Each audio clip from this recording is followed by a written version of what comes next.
the nation. In our constituent assembly.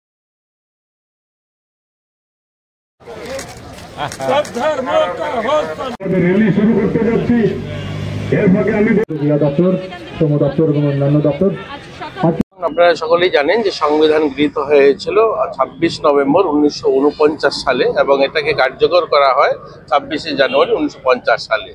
75 বছর পূর্তি হয়েছে। 75 বছর পূর্তি উপলক্ষে গোটা দেশব্যাপী এক বছর বিভিন্ন কার্যক্রমের মধ্যে দিয়ে এটাকে পালন করা হবে। তার শুভারম্ভ আজকে হলো।